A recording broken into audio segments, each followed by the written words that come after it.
everyone, welcome to Quirky Cooking Chats. Today I am cooking some Healing Veggie Soup.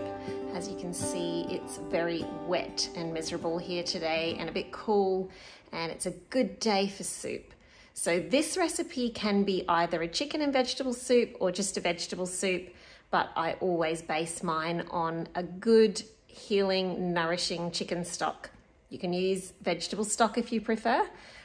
But the chicken stock is really good for your gut. So if you haven't watched my video on meat stocks, you can find the link below, and that will explain why I use a chicken stock as the base. But you can either make this vegetarian or you can use the chicken and the stock.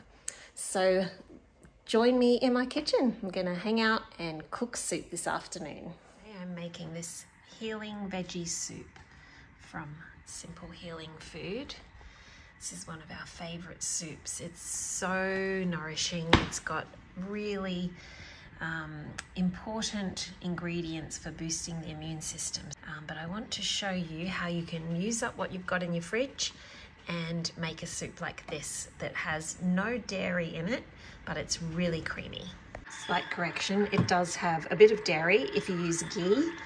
But most people who are dairy intolerant can handle ghee because the milk solids are cooked out of ghee. But if you don't want to use ghee, you can use any other good fat like tallow or olive oil or something like that. But I'm making ghee here actually. So there's some ghee cooking away. I use ghee a lot. You can find out how to make ghee in this book as well. Ghee is actually a delicious traditional fat that is really helpful for absorbing the fat-soluble vitamins in your food. So vitamins like A, D, E, and K. It also helps to heal the gut lining and support immune system, and it aids in the absorption of nutrients from food, assists with removal of fat-soluble toxins from food. It's one of the most stable fats for frying. It has a smoke point of 250 degrees compared to like 170 for coconut oil. This soup, you're going to need a nice big pot. It will make about 6 litres, but it may go over depending on if you sort of add more veggies here and there. So you start with 2.5 litres of chicken stock. So you can see here there's a bit of gel in there because I've cooked the stock from parts of the chicken that have lots of cartilage and all the good stuff that makes the healing amino acids really high in the stock. So we need 2.5 litres of stock. You can obviously make your stock first and then straight away make this soup, or you can use stock that you've made earlier. So we're just going to let that heat up. I'm going to start by chopping up some onion, leek, celery, and some root vegetables. So you can see here that I'm chopping up the celery, including the leaves. Don't throw out the leaves. They give it a lot of flavor. And if you buy organic celery, you don't want to waste those delicious leaves. Now I'm cutting up some leeks. Now these are small leeks, so I'm using 3.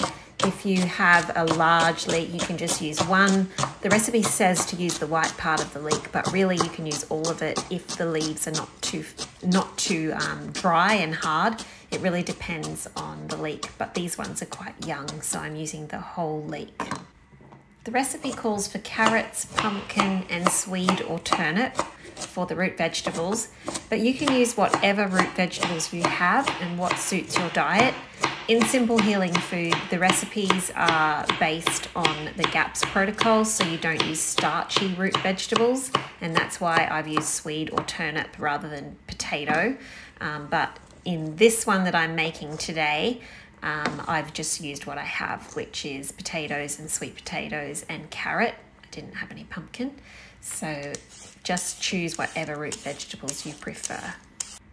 So the stock's heating up on the stove and I'm prepping the vegetables while it heats. You may need to cook stock from scratch, and so obviously you'll need a couple of hours before you start the recipe if you are starting from scratch. So while the stock's heating or cooking, prep your veggies, get them all ready. The onion, celery, leek and root vegetables can all go into one bowl because they're going to all be added together. And then you need to get your herbs and other things sorted out as well. But yeah, all the root veggies will go into this hot stock with the fresh herbs. You can use dry herbs, but I'm going to go get fresh ones from my garden. Some herbs, I'm going to have to take some from my tiny rosemary plant. A bit of sage here I can snip, and some thyme and oregano. Actually, I think I better use the oregano here because there is a lot. The recipe actually just says thyme, sage and rosemary, but if you grow your own fresh herbs you might want to add others like I have. I'm going to cook the cauliflower in some stock. You can either do this in a Thermomix or just in a pot on the stove. Just cover it with some of the stock and then cook it until it's soft and then blend it up. So just throw a bit of this to cook it and blend it in the stock. And then this is going to be added back in later to make it really creamy. So into the stock goes all of the onion, leek, celery, a couple of tablespoons of ghee if you're using it. And all the root vegetables go in now as well. If you're using a Thermomix to cook the cauliflower, it's just 20 minutes, 100 degrees and speed 1. If you're using fresh herbs, it's good to remove the woody stems and just chop the leaves up really finely before adding them to the soup. So you're going to have the soup simmering on the stove with the lid on for about 15 minutes, just until the veggies are starting to soften, and then we're going to add some more veggies.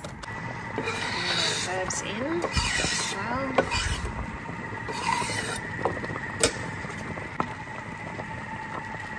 Really colourful soup. So we want about 3 teaspoons of salt. It's just under a tablespoon, and about a teaspoon of pepper, or however much you like.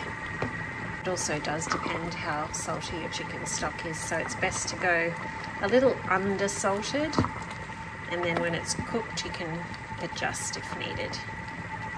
Okay, so we're just going to turn that down and pop the lid on and let it simmer for about 15 minutes. If you have any mushrooms, you can use some dried mushrooms, so that's what I'm using today. I usually have some of these in my pantry, and this is how you use them. Put them into a bowl and cover with hot water and leave them to soak for about 10 to 20 minutes, and then you can slice them up and add them to the soup.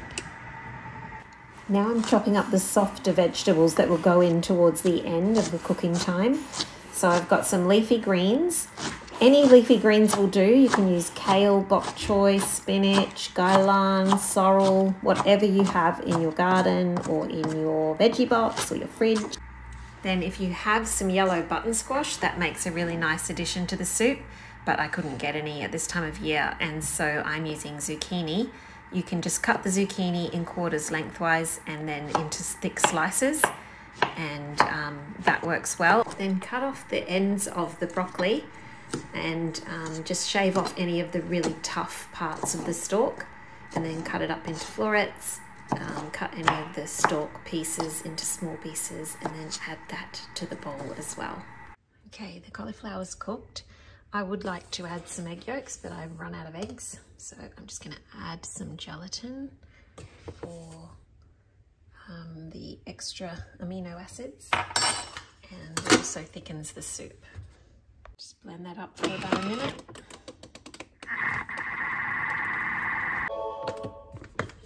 Okay, so there we go. That beautiful creamy cauliflower is going to thicken the soup.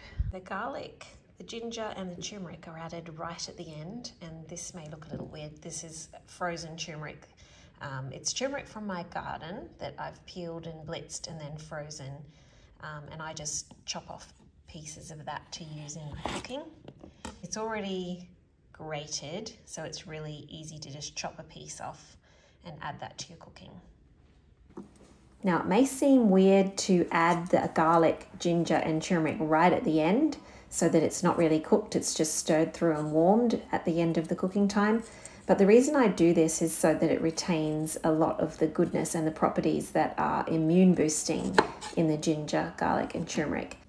You can of course peel them and then chop them in the Thermomix or a food processor so that they're finely grated, but my Thermomix was being used at the time, so I'm just hand chopping them, and you just need to really finely slice them and then kind of finely dice them if you do it this way. You can also use a grater and just grate them against that. Sometimes I just like doing things the old-fashioned way because it's kind of like a mindfulness activity. You know what I mean? So once you've finely chopped them, then you can scrape the knife against them onto the cutting board, as I'm showing you in this video, to really mince them really finely, and it kind of just mashes it. It's a really good way to do it. Oops, I forgot to add parsley, so I'm just quickly chopping up some more parsley to add right at the end as well. So once you've got the garlic, ginger and turmeric ready, then slice up the mushrooms and get those ready to go into the soup. I just squeeze a little bit of the moisture out first if I'm using soaked dried mushrooms, and just slice them really finely. Okay, I'm adding the greens to the soup and the mushrooms. I'm just going to stir that in and then simmer that just for 10 to 15 minutes until everything's soft. And then we add the rest of the ingredients if we can fit them. Getting a bit full. I always think I should use a 10-litre stock pot with this one. I think this pot's 8 litres and I still managed to fill it. Check out this texture. It's like, kind of like a thickened cream. And it just makes it so delicious. So we're ready to add this in. And I'm adding in the fresh garlic, turmeric, ginger, and a bit more fresh parsley. Stir that all through. You can turn off the heat now. And there we are. Beautiful, creamy soup. It's just so full of goodness. I'm just going to taste that and make sure that it's salty enough. Okay, that does need a bit more salt. I think also because I have sweet potato in there, it will need a bit more if you've got sweet potato. Yum, it's delicious. So there we go, a healing veggie soup. You can find the recipe for this soup in my cookbook, Simple Healing Food, available at www.quirkycooking.com.au, or you can also find it on my blog under the name Healing Chicken Soup, because sometimes I add chicken as well. I hope you enjoyed that. Clean out your fridge, use up what you've got, be creative and enjoy. Have a great week. Bye. Plenty of scraps to feed the worms. They'll be happy today.